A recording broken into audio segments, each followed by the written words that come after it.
हरे कृष्णा। जगद्गुरु शिल प्रभुपाद महाराज की जय।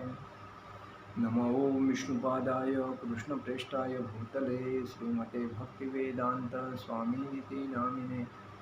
नमस्ते सरस्वते देवे गौरवाणी प्रचारिणे निर्विशेष शून्यवादी पाश्चात्यदेशतारिणे। जय श्री कृष्ण चैतन्य प्रभु नित्यानंद श्री अद्वैत गदाधर श्रीवासादि गौर भक्तवृंद। हरे कृष्णा कृष्णा कृष्णा हरे हरे, हरे राम राम राम हरे हरे।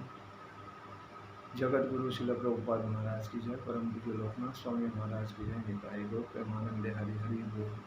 आज हम लोग भगवत गीता के ऊपर चर्चा करेंगे। तो भगवत गीता में यही कहा है कि सादि भूताधि दैव मासादि यज्ञ च ए विदु प्रयाण काले पिच माते विदुर्योक्त चेतसाम जरा मरण मोक्षाय मामाश्रित यतन्ति ये ते ब्रह्म तद्विद्धु तुष्टमध्यात्म कर्म चाखिलम्। इसमें यही कहा है कि जो जरा मृत्यु, यही कहा है कि जरा तथा मृत्यु मुक्ति पाने के लिए यत्नशील रहते हैं। जन्म मृत्यु जरा व्याधि, ये मनुष्य प्राणी को, मनुष्य या कोई भी प्राणी को चार अवस्था से गुजरना ही पड़ता है, जाना ही पड़ता है। तो वे बुद्धिमान व्यक्ति, इसमें से बुद्धिमान व्यक्ति जो है वो मेरी शरण ग्रहण करते हैं। वे वास्तव में ब्रह्म है, क्योंकि वे दिव्य कर्मों के विषय में पूरी तरह जानते हैं कि भगवान श्री कृष्ण की भक्ति क्या है। जन्म मृत्यु जरा व्याधि, इससे अगर हमें बाहर निकलना है तो हमें कृष्ण भक्ति अवश्य करनी चाहिए। कृष्ण भक्ति में ज़्यादा ध्यान देना चाहिए, अन्यथा इस संसार में दुखालय में हम लोग ऐसे ही पढ़ते रहेंगे। इसलिए कहा गया है कि इस शरीर में जन्म मृत्यु जरा रोग इस भौतिक शरीर को सताते हैं, आध्यात्मिक शरीर को नहीं। आध्यात्मिक शरीर को ना जन्म है, ना मृत्यु है, ना जरा है, ना रोग है। जिसे आध्यात्मिक शरीर मिलता है वह भगवान का पार्षद बन जाता है। और मनुष्य को चाहिए कि वह यह समझे कि मैं ब्रह्म हूँ। देखिए हम क्या बोलते हैं कि मैं ये हूँ, मैं हूँ, मैंने किया, मेरा है, ये हम लोग बोलते हैं। मैं इसका मतलब आपको समझा गया नहीं। मैं इसका मतलब मैं आत्मा हूँ। मैं का मतलब क्या है? मैं आत्मा हूँ। देखो ये जो हमारी पेटी है, शरीर जो हमारी एक पेटी है, जब आत्मा उसमें से चेतना, आत्मा मतलब चेतना निकल जाती है, आत्मा निकल जाता है, तभी हमारी ये जो शरीर है वो बॉडी रहती है। और बॉडी होने के बाद हम बोल सकते हैं मैं शरीर हूँ, मैं आत्मा हूँ, बोल सकते हैं। तो ये जो बॉडी है और उसमें हम लोग क्या बोलते हैं? मैं मेरा नाम ये है, मैंने किया। अरे मेरे को तू बोला, अरे तू क्या समझता है मैं कौन हूँ मालूम है? ये क्या है? ये हम लोग क्यों बोलते हैं? क्योंकि हम मूर्ख है। हम ये नहीं जानते हैं कि ये शरीर है पंच धातु से बना है। पंच धातु गए अग्नि, पानी, आकाश, वायु और हवा, ये जो है पंचतत्व, उसमें से ये हमारा शरीर बना है। और वो ये शरीर इसी मट्टी में जाता है, उसको जलाया जाता है। लेकिन आत्मा है वो जैसे वस्त्र बदलते हैं वैसा शरीर बदलता है। पिछले जन्म में आप कौन थे आपको मालूम है? नहीं, लेकिन भगवान को मालूम है। पिछले जन्म को अगर शुद्ध भक्ति करता है उसको आत्म साक्षात्कार हो सकता है। पिछले जन्म में वो कौन था, अभी वो क्यों भक्ति कर रहा है, आगे उसका जन्म कौन सा होगा। क्योंकि ये भक्ति में आत्म साक्षात्कार होने के लिए हमें दृढ़ता से भक्ति करनी चाहिए। नहीं कि लोग करते इसके लिए हम लोग कर रहे हैं और बाद में अपना कुछ सपना साकार होने के बाद हम लोग साइड में निकल गए, ऐसा नहीं। मनुष्य जीवन क्यों दिया है भगवान ने कि सभी जो पशु पक्षी है, जो जानवर है, जो भी है, उनकी रक्षा करने के लिए मनुष्य प्राणी बनाया है, क्योंकि मनुष्य प्राणी को बुद्धि है, बाकी प्राणी को बुद्धि नहीं है।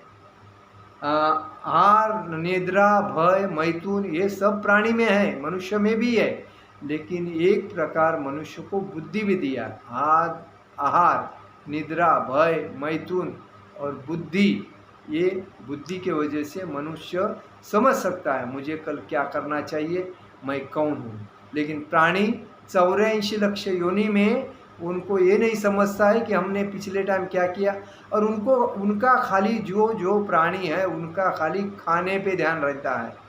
उनको कोई खाने को देता है, उनका पेट भर गया तो सोएंगे, अगर नहीं पेट भर गया तो खाने के लिए देखते रहेंगे। तो इसीलिए कहा गया है, आहार मतलब खाने के लिए तरसते हैं, भय मतलब कोई मारेगा नहीं इसके लिए डरते हैं, निद्रा मतलब खाने के बाद पेट भरने के बाद सोते हैं, और उनको जब मालूम पड़ गया अभी मैथुन करना है तो बस उनका टाइम मैथुन करते। आहार, भय, निद्रा और मैथुन ये 4 चीज़ में वो भी जाते हैं। मनुष्य का भी वही है, लेकिन मनुष्य जो काम कर सकता है क्योंकि बुद्धिमान है, वो अलग अलग खेती कर सकता है, गाय को पालन पोषण कर सकता है, दूध बना निकाल के बेच सकता है, दही बना सकता है, उसका घी निकालता है, अलग अलग आइटम बना सकता है। और ये आदमी ने अपना जीवन जानवर के जैसा क्यों किया? क्योंकि हमें भगवान ने धरती पर खेती करने के लिए और गायों को चराने के लिए जीवन दिया और भक्ति करने के लिए, लेकिन मनुष्य ने ये सब बाजू में रख के सीमेंट के कारखाने खोल के सीमेंट के, ये बिल्डर लोगों ने तो धरती की पूरी वाट लगा दी है, क्योंकि अलग अलग जगह पे लैंड लेने का, उधर उसको खुदाई करने का, उस पर बिल्डिंग बनाने का, और उधर का जो निसर्ग सौंदर्य उसकी वाताहत लगाने का वो काम कर दिया है बिल्डर लोगों ने। और वो ज़्यादा दिन टिकते किधर है, बाद में वो धरती उसकी वाट लगाती है। इसका मतलब अगर धरती की रक्षा करनी है, धरती की सेवा करनी है, तो हमें धरती माता को सुबह उठते ही पहला नमस्कार करना चाहिए धरती माता को। उसके बाद धरती माता के ऊपर हमें खेती करना चाहिए। जो बैल ने, एक देवता की जो मीटिंग हुई थी, उस मीटिंग में देवता ने बोला था ये मनुष्य जीवन जो अभी धरती पे है उनका पेट कौन भरेगा। तभी बैल ये भगवान शिव का वाहन है, लेकिन उन्होंने बोला था मैं भरूंगा, क्योंकि मैं ज़्यादा मेहनत करूंगा और जनता का मैं पालन पोषण, इसीलिए बैल ने खेती करने के लिए उसने हाँ बोला था। लेकिन मनुष्य ने इलेक्ट्रिक मशीन लाने के बाद उस बैल का काम बंद कर दिया और उसका मतलब कत्तल खाने में भेजने का काम कर दिया। मतलब मनुष्य अपने आप में पाप कितने करते हैं देखो। तो कहने का मतलब है हमारा फर्ज बनता है कि गायों की सेवा करो, और मनुष्य जीवन जीना है तो हमें ये आहार, निद्रा, भय, मैथुन से अलिप्त होके हमें हर प्राणी की सेवा करनी चाहिए। हर मनुष्य, प्राणी या पशु पक्षी जानवर जो भी है 84 लाख योनि, उसको मारना नहीं चाहिए, उसको साइड से करके उसकी सेवा करके उसको बाजू करना चाहिए, ये बात है। तो इधर वही बताया है मैं कौन हूँ, तो मैं आत्मा हूँ। मैं आत्मा हूँ तो मुझे कोई संपत्ति की ज़रूरत नहीं है, कोई पैसे की ज़रूरत नहीं है, मुझे कोई पद की ज़रूरत नहीं है, मुझे खाली भगवान की सेवा करनी है। तो मनुष्य जीवन में आया हूँ तो भगवान की सेवा करूँगा, और मैं मेरा टाइम फिनिश होने के बाद मैं निकल जाऊँगा। तो यही भगवान बोलते हैं कि मैं ब्रह्म, मैं आत्मा हूँ। जीवन का यह ब्रह्म बोधि भक्ति है। और जैसा कि शुद्ध भक्त ब्रह्म पद पर आसीन होते हैं और दिव्य कर्मों के विषय में सब कुछ शुद्ध भक्त जानते हैं।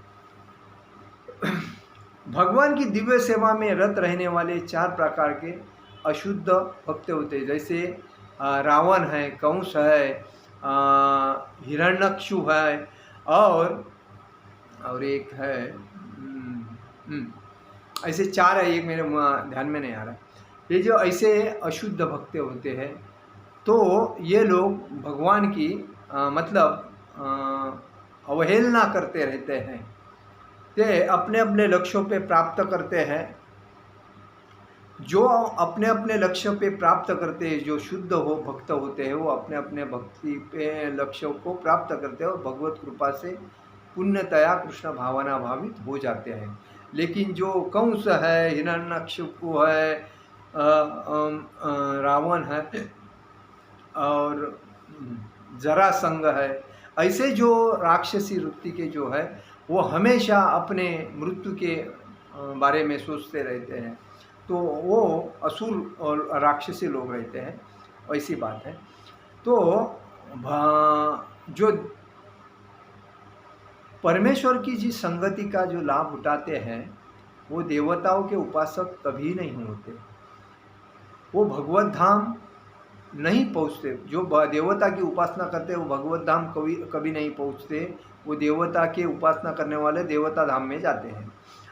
पिछले टाइम हमने बताया है। और जो भगवान की भक्ति करते हैं वो भगवान के धाम में, परम धाम गोलोक वृंदावन में को प्राप्त करते हैं। ऐसे ही कृष्ण भावना अमृत के कर्म करने वाले से सचमुच ही कृष्ण धाम पहुँचते हैं, क्योंकि व्यक्तियों को कृष्ण के विषय में कोई भ्रांति नहीं रहती। वे सचमुच ब्रह्म होते हैं। जो लोग भगवान के अर्चा स्वरूप की पूजा करने में लगते हैं, भवबंधन से मुक्ति पाने के लिए निरंतर भगवान का ध्यान करते हैं, वे भी ब्रह्म अधिकृत आदि तात्पर्य को समझते हैं और भगवान के धाम पहुंच जाते हैं। दूसरी बात, भगवान यही कहते हैं कि जो मुझ परमेश्वर को मेरी पूर्ण चेतना में रहकर मुझे जगत का, देवताओं का तथा समस्त यज्ञ विधियों का नियामक जानते हैं, वे अपनी मृत्यु के समय भी मुझ भगवान को जान और समझ सकते हैं। भगवान क्या बोलता है? जब मृत्यु आता है व्यक्ति का, तभी कौन सा व्यक्ति उनको याद करता है? जो जिसमें मेरी पूर्ण चेतना है, वो जगत का, देवताओं का तथा यज्ञ विधियों का नियामक जानते हैं, वही मृत्यु के समय में मुझे जान और समझ सकते हैं। कृष्ण भावनामृत कर्म करने वाला मनुष्य कभी भी भगवान को पूर्णतया समझने में पद से विचलित नहीं होते।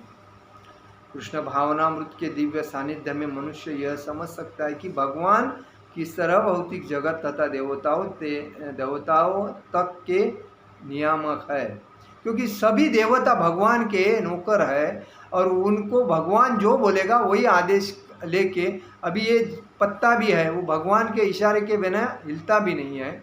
तो इसीलिए ये सृष्टि में कण कण में भगवान है। लेकिन जब जिसको श्रद्धा हो जाती है, जैसा कि हिरण्यकश्यप ने अपने पुत्र प्रहलाद महाराज को बोला कि आपका भगवान किधर है, तो उन्होंने बोला नारायण नारायण हरि हरि। तो मेरा नारायण इस खंबे में भी है, यहाँ भी है, यहाँ भी है। तो उसने बताया इस खंबे में हो मेरा भगवान, इस नारायण इस खंबे में। तो उस खंबे में हिरण्यकश्यप ने गदा मारी, तभी भगवान नरसिंह देव अपना अकराल विकराल सिंह रूप लेके उनके सामने प्रकट हो गए और उनको अपने पैरों पे लेके उसको नाखून से फाड़ के बताया कि मैं भक्त के लिए क्या कुछ भी कर सकता हूँ। तो इसका मतलब यह है कि हमें यह समझना चाहिए कि भगवान हर जगह पे है, लेकिन हमारी अगर भक्ति एकनिष्ठ है, कठोर है, तो भगवान का साक्षात्कार होगा और हमकास होगा। ये उसी भक्त को समझता है जो शुद्ध भक्त की तरफ चल रहा है।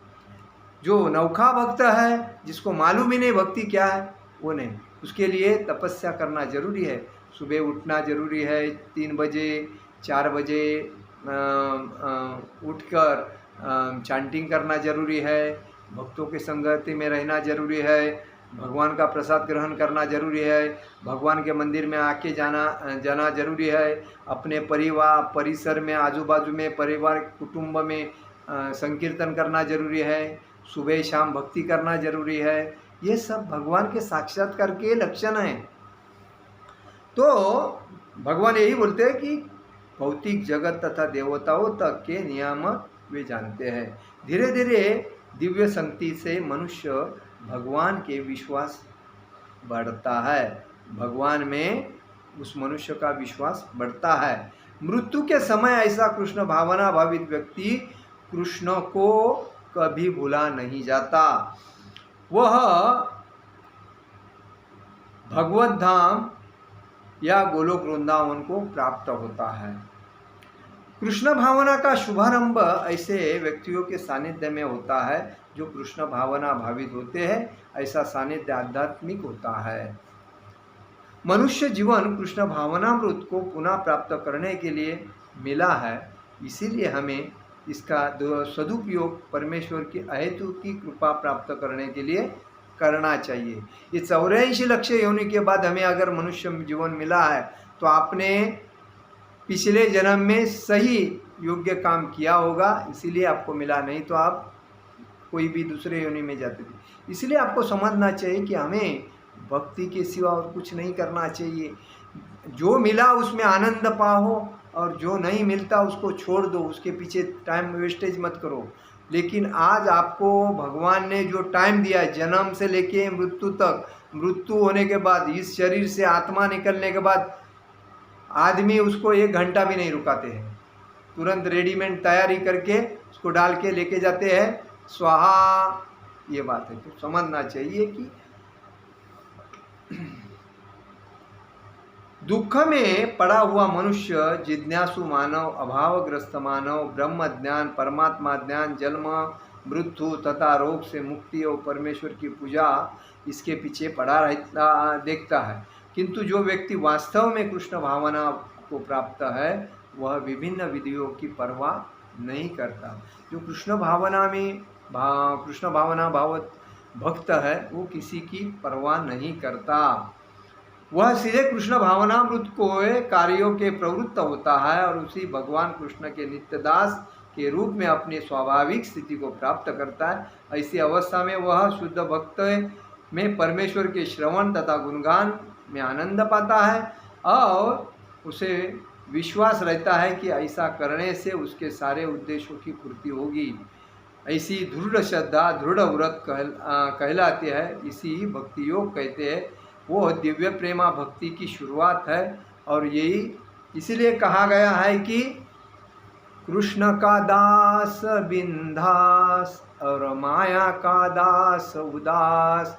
तो माया के पीछे जो जो लगते हैं वो हमेशा उदास रहेंगे, टेंशन रहेगी, चिंताग्रस्त रहेंगे। लेकिन कृष्ण का जो दास रहेगा वो माया के दास से हजार लाखों करोड़ों पटीने आनंदी रहेगा, क्योंकि माया का दास उदास, कृष्ण का दास बिंदास। और वो बिंदास रह के अपने प्रभु के नामस्मरण में आनंद लेता है। हरे कृष्णा कृष्ण कृष्ण हरे हरे, हरे राम राम राम हरे हरे। पैसा आज है तो कल नहीं है, प्रॉपर्टी आज है तो कल नहीं है, बाल बच्चा आज है तो कल नहीं है, लेकिन भगवान आपके साथ आज भी है तो कल भी है। इसीलिए कृष्ण भक्ति सर्वश्रेष्ठ है और इसीलिए हमें किसके ऊपर डिपेंड नहीं रहना चाहिए। हमें जो मिलता है उसमें आनंद पाके हमें भक्ति के ऊपर ध्यान रहना चाहिए कि किसने कितना भी टेंशन दे, वो कुछ भी बोले, हमें उस पर ध्यान नहीं देना चाहिए। हमारा कॉन्सेंट्रेशन सीधा रहना चाहिए। जैसा घोड़े का ध्यान उसको झापर लगाने के बाद सामने रहता है, नहीं तो घोड़ा इधर उधर देखता है। सेम पोजीशन अपने को करके चलना चाहिए, तभी कृष्ण भक्ति में उन्नति प्राप्त होके गोलोक धाम, भागवत धाम, परम धाम सब कुछ मिलेगा। और उधर जाने के बाद आपको ये जन्म मृत्यु जरा व्याधि ये कुछ नहीं होगा, उधर ये है ही नहीं। इसलिए बताया कि जो भगवान के कृष्ण धाम में जाता है उसको इससे मुक्ति पाती है। न जन्म है, न मृत्यु है, न जरा है, न रोग है, उसमें आनंद ही आनंद है, उसमें कंटूनी प्रकाश है, वही धाम है आध्यात्मिक धाम। और उसमें जाने के लिए हमें कृष्ण भक्ति में आनंद लेना चाहिए। आज का मेरा प्रवचन यही समाप्त करता हूँ। हरे कृष्ण कृष्ण कृष्ण हरे हरे, हरे राम राम राम हरे हरे। जगत गुरु शिल प्रभुपाद महाराज की जय। परम पूज्य लोकनाथ स्वामी महाराज की जय। निताई गौर प्रेमानंदे हरि हरि बोल।